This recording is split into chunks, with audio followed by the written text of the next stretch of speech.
নমস্কার বন্ধুরা, সকলকে পরিপার্শ্বা চ্যানেলে স্বাগত। আশা করি সকলেই ভালো আছে। বন্ধুরা, এসএসসির প্যানেল বাতিলের পর এখন সকলের মনে একটা প্রশ্ন বিভিন্নভাবে দেখা দিচ্ছে যে নতুন করে কি পরীক্ষা নেওয়া হবে এবং তারপর ইন্টারভিউ নিয়ে প্যানেল তৈরি করা হবে, না ওএমআর সিট পুনর্মূল্যায়ন করে নতুন নিয়োগ করা হবে। এসএসসি নিয়ে জোর তরজা শুরু হয়েছে। আজকে সেই গুরুত্বপূর্ণ বিষয়টি নিয়ে আলোচনা করতে চলেছি, তাই সকলকে বলবো ভিডিওটি প্রথম থেকে শেষ পর্যন্ত অবশ্যই দেখবেন এবং বিস্তারিত জানবেন। গত সোমবার কলকাতা হাইকোর্টের নির্দেশে 25,753 জনের চাকরি চলে গিয়েছে। যদিও অযোগ্যদের সঙ্গে কেন যোগ্যদের চাকরি গেল সেই নিয়েই কিন্তু প্রশ্নটা এখন উঠছে। স্কুল সার্ভিস কমিশনের নিয়োগ দুর্নীতি মামলায় প্রায় 26,000 চাকরি বাতিলের নির্দেশ দিয়েছে কলকাতা হাইকোর্ট। আদালত জানিয়েছে যে ঘোষিত শূন্য পদে নতুন করে নিয়োগ শুরু করতে হবে। এই নতুন নিয়োগ কিভাবে হবে তাই নিয়ে শুরু হয়েছে জোর চর্চা।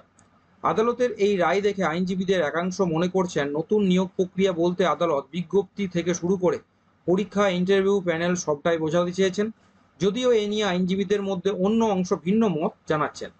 তাদের বক্তব্য, সিবিআই যে পুরনো ওএমআর সিট বা তার মিরর কপি উদ্ধার করেছে তা নিয়ে বিতর্ক না থাকলে সেগুলি পুনর্মূল্যায়ন করে নতুন নিয়োগ করতে পারবে এসএসসি।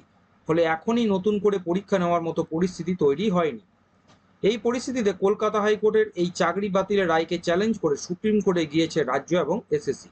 আবার চাকরিহারাদের একাংশ শীর্ষ আদালতে দ্বারস্থ হতে চেয়ে প্রস্তুতি শুরু করেছে। আগামীকাল সুপ্রিম কোর্টে এই মামলা শুনানি হবে।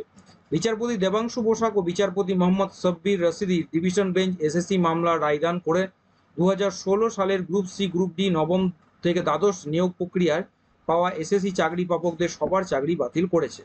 অযোগ্যদের সঙ্গে যেভাবে যোগ্যদের চাকরি বাতিল করেছে সেটা নিয়ে প্রশ্ন উঠেছে বারবার। কলকাতা হাইকোর্টের এই রায়কে চ্যালেঞ্জ করে সুপ্রিম কোর্টে গিয়েছে রাজ্য, এসএসসি এবং মধ্যশিক্ষা পর্ষদ একত্রে। এখন দেখার বিষয় যে সুপ্রিম কোর্টে এই মামলায় কি রায় দেয়।